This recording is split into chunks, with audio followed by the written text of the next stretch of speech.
My name is Tanika Harris. I'm the Executive Communications Strategist at the Urban Redevelopment Authority. And we have here Senator Innamorato, Chairman Chantalopoulos, Board Member Powell, looking for a few other board members, Chairman, but you can take it away as soon as you're ready. Sure. Thank you, Tanika. Let Lindsay get set up there. Good afternoon, everyone.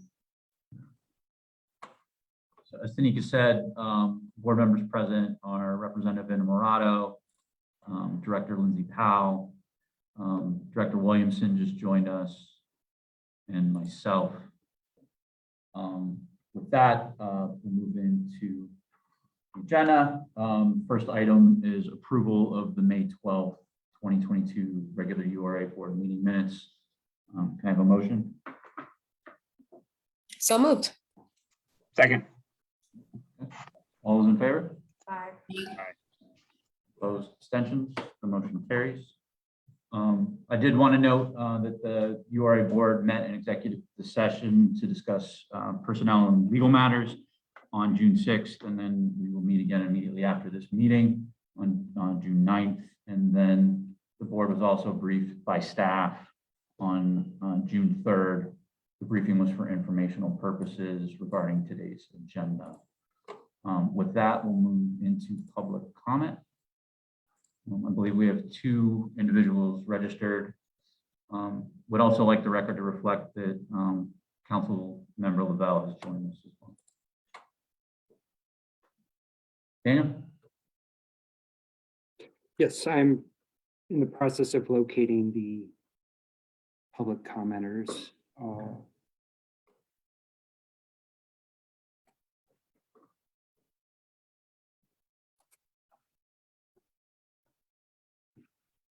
I don't see that Mr. Parker is on, so we will give him a moment to join.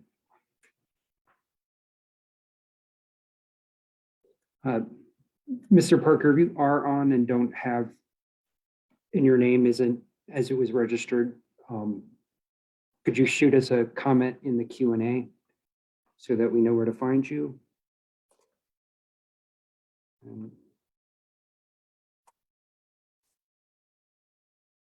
And Mr. Rucker, I don't see that he's on either. Again, if you're in the room and aren't displaying your name as registered, just let us know so we can find you.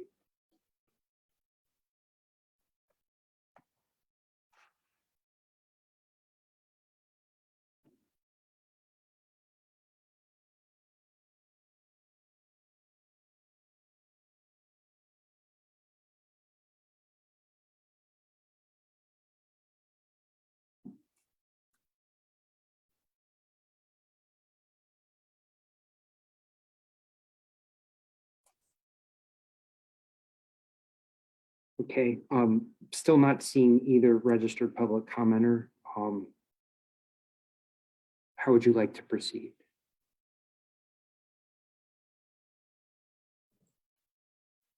We can move into the regular agenda if board members are in agreement, and then given it's light, we can come back to public comment at the end if they end up joining Daniel. Great. Okay. Thank you. So first item on the agenda is residential lending and investments under Avenues of Hope, Center Avenue, the former Letsche School. I believe Nicholas, you're joining us for this one. Yes, thank you, Kyle. I believe the presentation for Letsche School is on the next slide. Yes, thank you. So good afternoon, everyone. My name is Nicholas Person. I'm a lending analyst at the URA, and I'm here in front of the board to discuss 2 main action items. The first is to discuss authorization to enter into a rental gap program loan agreement in the amount of $953,650 for the Letsche School rehabilitation and new construction housing project. Now, the project takes its name from the former Letsche Elementary School located in the Crawford Roberts neighborhood in the Hill District. The school was originally built in 1905 and was entered into the National Register of Historic Places in 1986. However, for several reasons, the school had closed shortly thereafter and has remained vacant for approximately 15 years. With that said, though, with its historical value and structural frame well intact, the developer, Beacon Community Services, saw the potential in repurposing this blighted property into an affordable multifamily apartment complex.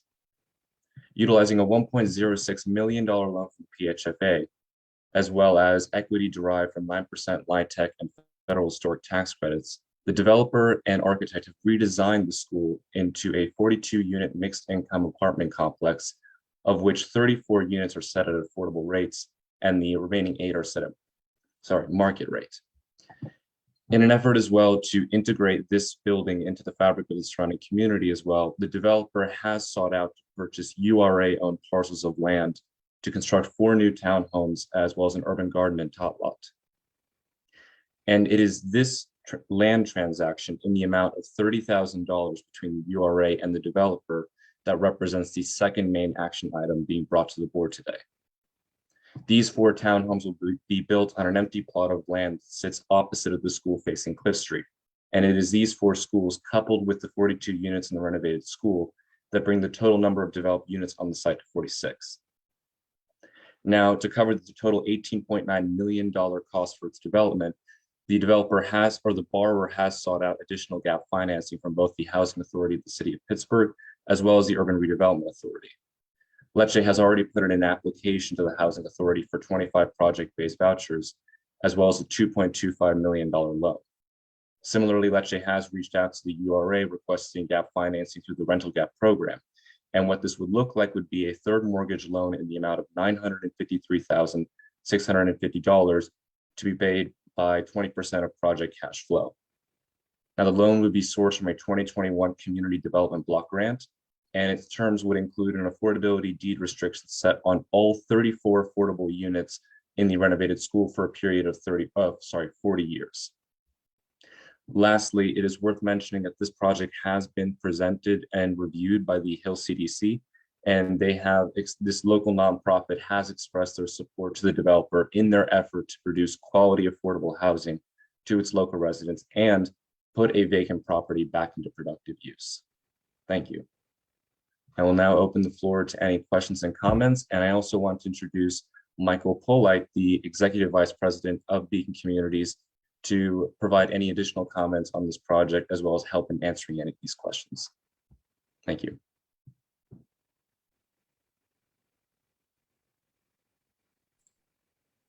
Thank you, Nicholas. Michael, I don't know if you've been elevated on, if you have anything you'd like to add or share with the board. Nicholas did a great job of describing the project. The only thing I would add is that we're on schedule to get the project to closing beginning of the 4th quarter. So think of that in the October timeframe. And then the project will take on the order of 12 to 14 months to complete the adaptive reuse of the school and building those 4 new townhouses.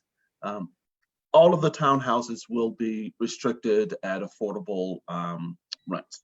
So that's our schedule. We plan to essentially have the property available for the public's use the end of 2023, the 1st quarter of 2024.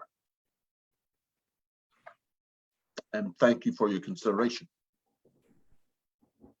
Thank you. Any questions, comments from the board? Councilman? No, I'm very familiar with the project. I think it's a very good project. Okay. With no questions or comments, I guess entertain a motion for both items here to authorization to enter into the rental gap program loan agreement with the borrower in an amount of up to $953,650, and then proposal in form of contract for the sale of certain block and lots in the 3rd ward of the city for $30,000 plus costs. So move. We have a second. I can second. All those in favor? Aye. Opposed, abstentions, motion carries. Thank you, Nicholas. Thank you, Michael. Congratulations. Excited about the project. Bye now. Next item, again, under Avenues of Hope, under Development Services, Center Avenue, Herron and Wylie, Communion Place. I believe Maya Fuse is joining us for this. Good afternoon, everyone. I'm Maya Fuse. I am a project manager in the Development Services Department for the URA. And today I am requesting acceptance of the proposal package for the project Herron and Wylie for lots 125 and 126 on block 27A for the sales price of $14,500 plus costs. Next slide, please. The Herron and Wylie project is part of the Center Avenue RFQ that previously went in front of this board in February of 2020 for acceptance of exclusive negotiations. This project will consist of two parcels, one of an existing structure pictured here, and then one of a new structure.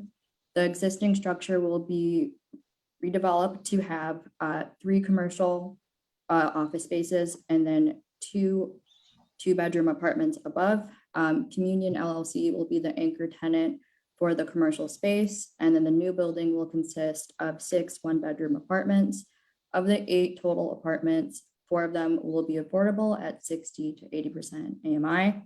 And then I also want to mention that this project has received $600,000 from PHFA in their Community Revitalization Fund program. Then Lakeisha Bird, who is the developer of Communion LLC, is also here to answer any questions that you may have.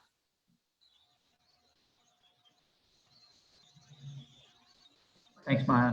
Lakeisha, is there anything you'd like to add for the board?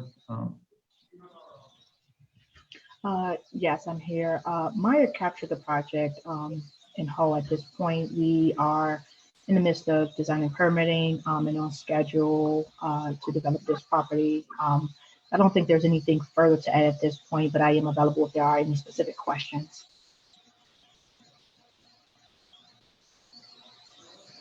Any questions or comments from any of the board members? No questions. Just a comment to Ms. Bird. I just want to sort of commend her. This is a vision she cast at least probably 4 years ago or so. And so I just want to commend her on her ability to sort of see this through and her fortuitousness to keep with it. Thank you, Councilmember. Thank you. Great. Any other questions from folks or comments?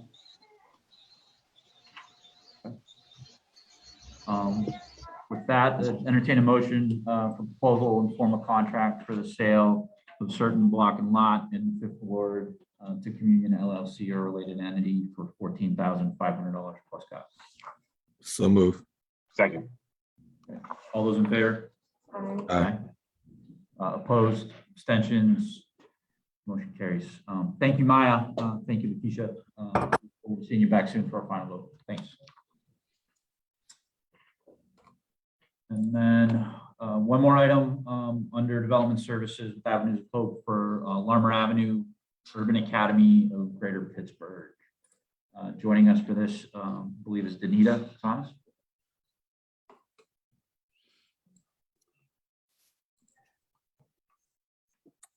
Good afternoon, everyone. My name is Donita Thomas. I'm a project manager for Development Services. And today, I recommend accepting the revised development proposal and amending the disposition contract with Urban Academy or a related entity for a green space addition to their campus. The board previously authorized entering into a disposition contract for this project in December of 2020 via resolution number 365. Urban Academy is pursuing 2 parcels. Parcel 1, outlined in yellow, is located on the northeast corner of Meadow Street and Xenia Way, and that's being conveyed to the URA from the city, and Urban Academy, is expected to pay $1 plus costs for this 11,000 square foot lot. Parcel number 2, which is just below the yellow outline portion, is being acquired directly from the city and is around 5,000 square feet. The quiet title process for our parcel has taken over a year, which gave Urban Academy time to reevaluate their design. And the concern is that the previous plans would eliminate much needed parking, off-street parking currently being used for faculty and visitors. As you can see on this slide, the amended design would be approximately 5,000 square feet of parking space, 1,500 feet of landscaping, and about 8,500 square feet of green space.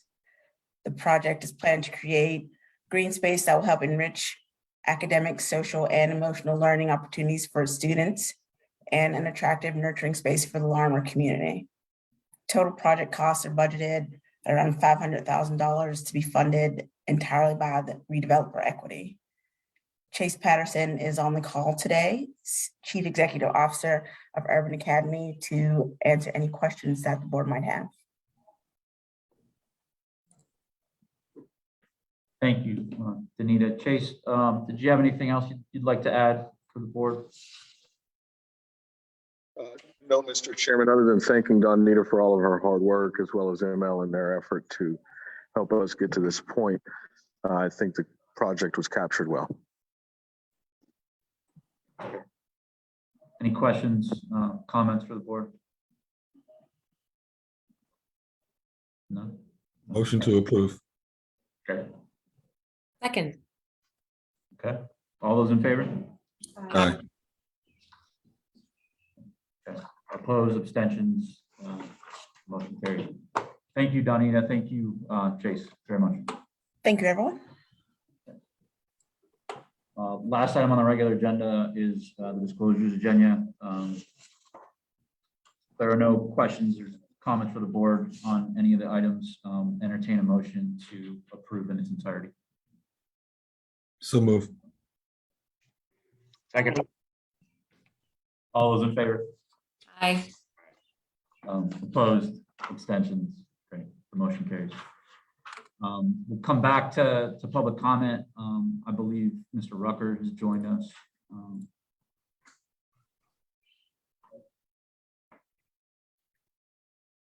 Hello, Mr. Rucker. Hello. You'll have, Guys, can you guys hear me?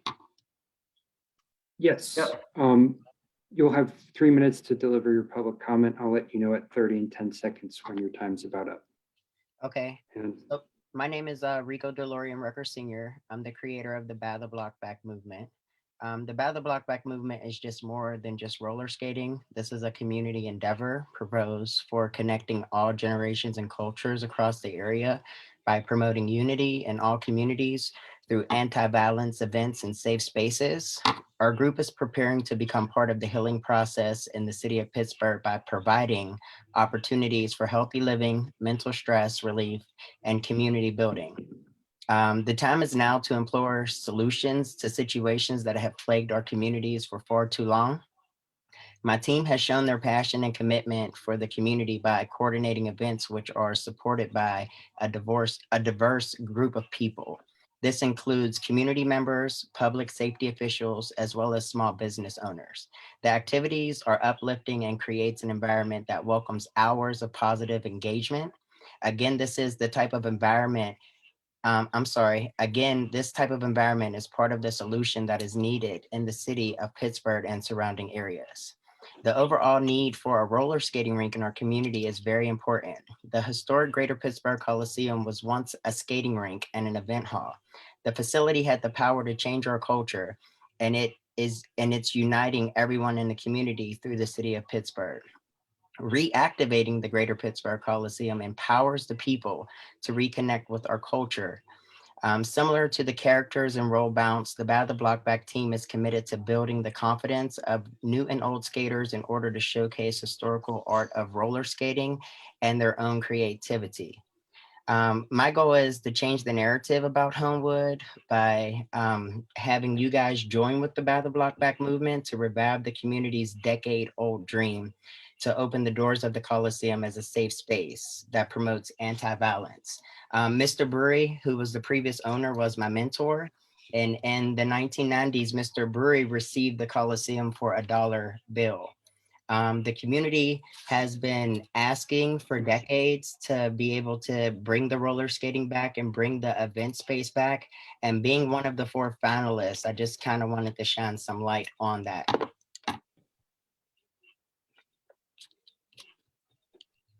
My goal was, back when they previously started it, we should have had a decision made by the end of April, but it keeps getting prolonged.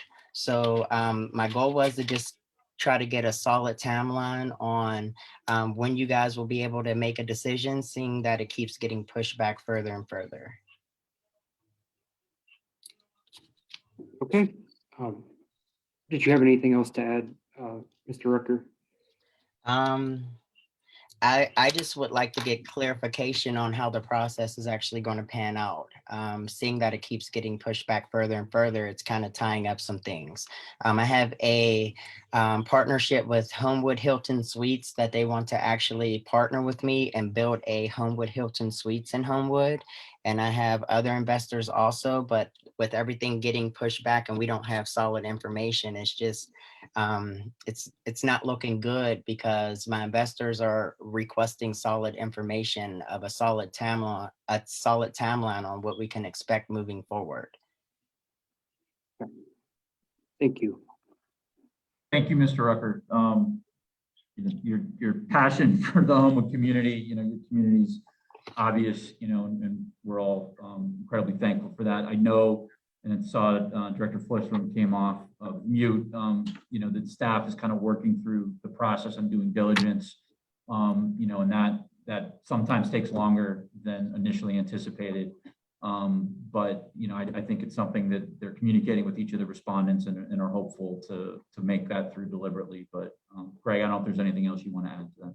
Yeah, I would just ask for everybody's patience on this. We have submitted or requested background information, things like business pro formas, business plans, financial statements and the like from all the submitting parties. And we're really not in a position yet to be able to submit that information to the collaborative until we've had a chance to go over the documents. And we have a team of folks doing that now.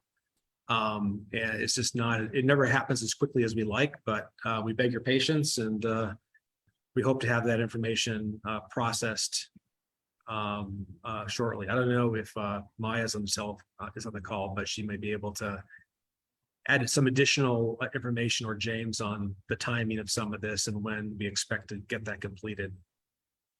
Okay, so I have I've had the vice president of UPMC, John Lovelace, reach out to me in regards to actually sponsoring our outdoor mobile pop-up roller skating rink to be a fundraising avenue to be able to pop up throughout the city of Pittsburgh.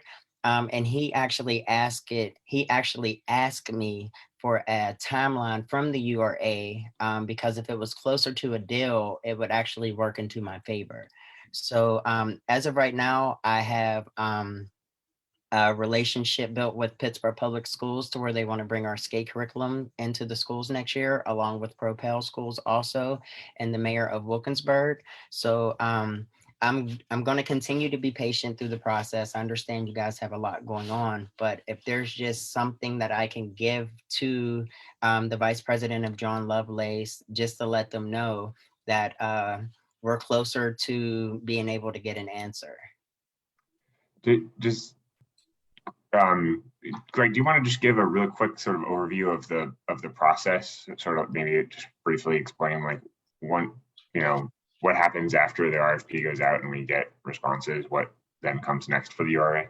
That might be helpful. Sure. Yeah. So we received a number of proposals. I think there were 5 altogether.